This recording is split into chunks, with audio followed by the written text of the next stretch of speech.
Ladies and gentlemen, it's now time for the most popular and least listened to podcast in the world, the Sixth Sense Media Podcast, with your host, Mike Phelan.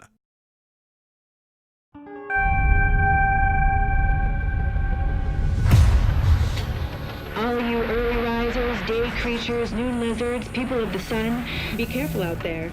Sunburn cutoff is 7:22 p.m. and toxic level drop-off is 8:05. The big heat-up happened. It created this desperate need for augmented day workers, and human cloning was born.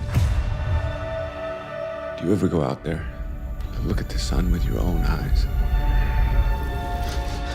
You just take your lithium X like everybody else. What is it that you feel you have failed with?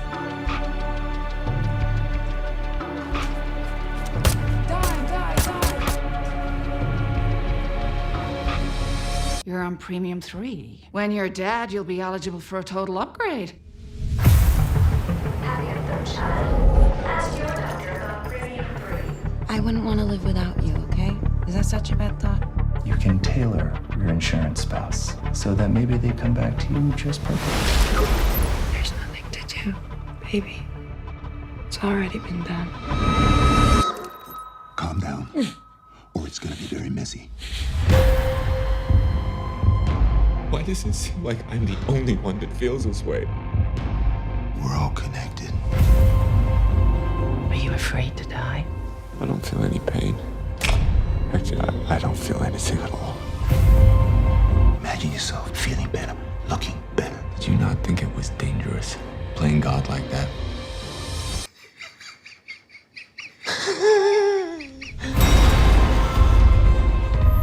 One person can set something in motion, and the rest of the world is never the same again.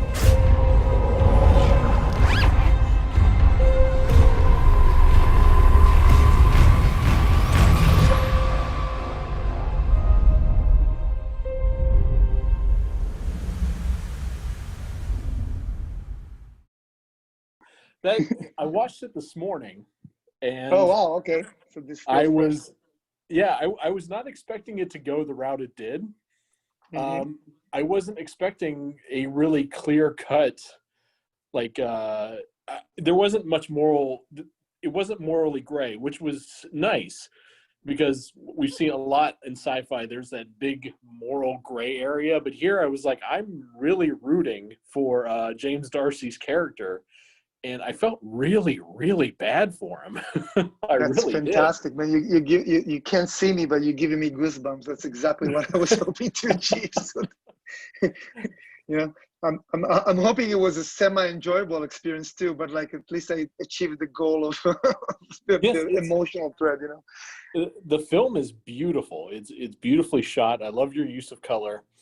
The limited visual effects that we do get. Spread out are really well done, which I figured you had your limitations since it's an indie film. I'm sure that's one of those hurdles when you're creating sci-fi is you want to get those sci-fi elements, but then you've only got so many resources to go with. So did you have any other big visual effects that you wanted to get in there, but just to be honest with you, the only thing I couldn't. The only thing I really couldn't afford to do that maybe I would have done more of, but I was at peace with that as well. I mean, for starters, I knew going in that I had a very clear idea about not wanting to go the route of, because I'm not anti-technology by nature necessarily. And even it's funny to talk about it with respect to VFX, but like, I think VFX is such a wonderful tool, but it's also kind of a tempting tool. And too often, I think people just get, just drawn into it without thinking about the measure that you really need it for, right? So one of the things that was important to me in kind of creating this semi-satirical kind of version of the near future was to not go too far from where we are today, because I feel like that's just untrue. When you look back 25 years, the world wasn't that different in 1995 than it is now. And therefore, I didn't think that, 25, 30 years from now is going to be necessarily that different as well. It's going to have certain things for sure. and I felt more on the micro side than on the macro side, if that makes sense. And that's why I felt virtual reality for sure is going to be the next thing, and it's going to be more wireless, and it's going to be more efficiently kind of put together or whatever. But I didn't think that, you know, we're going to have this type of sky where like flying cars and stuff like that. I didn't think that's going to be in 25 years, you know what I'm saying? So certainly that wasn't the issue. I think like on a smaller level, you know, if I had like an unlimited kind of amount of money, whatever, maybe I would have taken a more lively approach to some of the stuff that we see out the window, you know? But as it stands, I was comfortable enough with also playing it on the cusp of almost theatricality on purpose, if that makes any sense to you.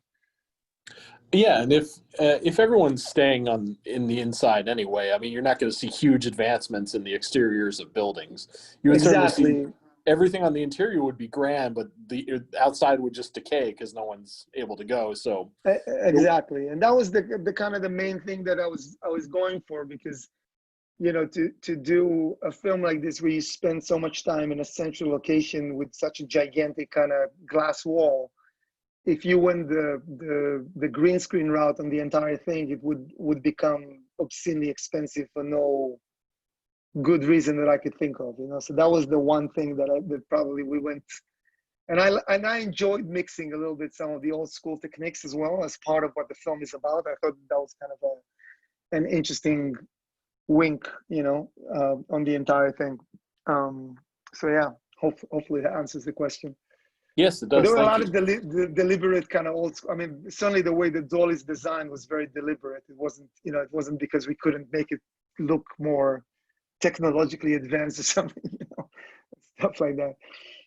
I like that that James Darcy's, the apartment that his character lives, not the apartment, his second home that he lives in is very, it's like he is. It's a square. Everything that you surrounded him with was very just asymmetrical and safe and boxed in. And I don't know if that was deliberate or not, but I started to catch on that almost everything. No, absolutely. I mean, this was a set that we've built. So that was certainly kind of designed in that way.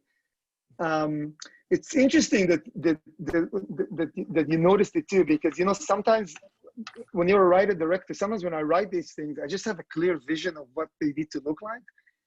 And when I feel this way in my gut, I don't always necessarily question my instinct, if you know what I mean.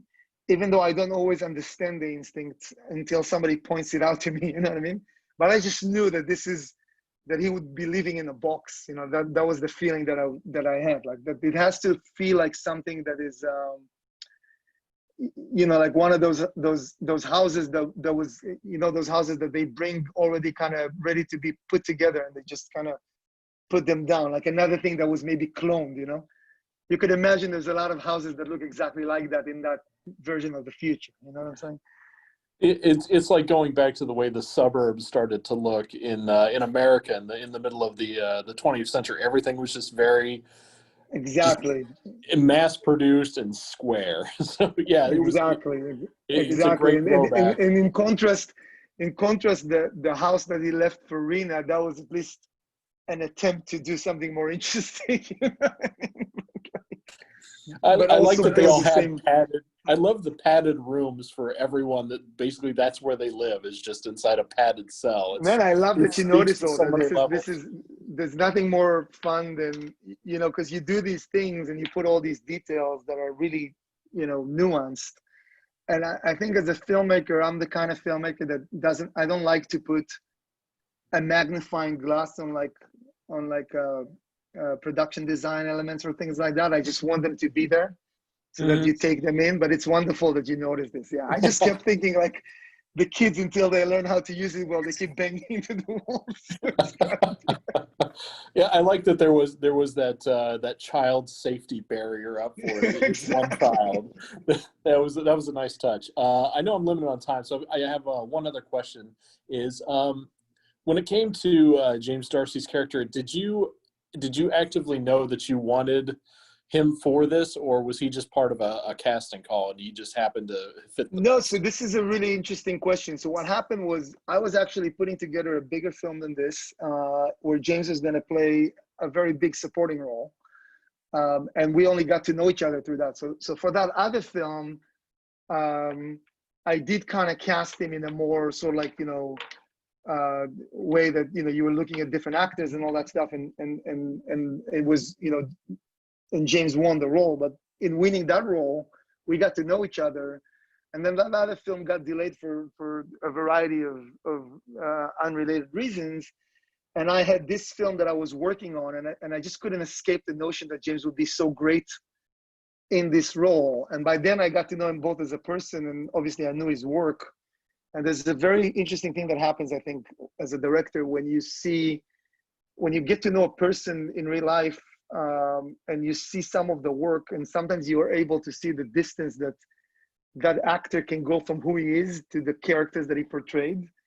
It just, I saw the limitless opportunities here with working with this piece of material with him.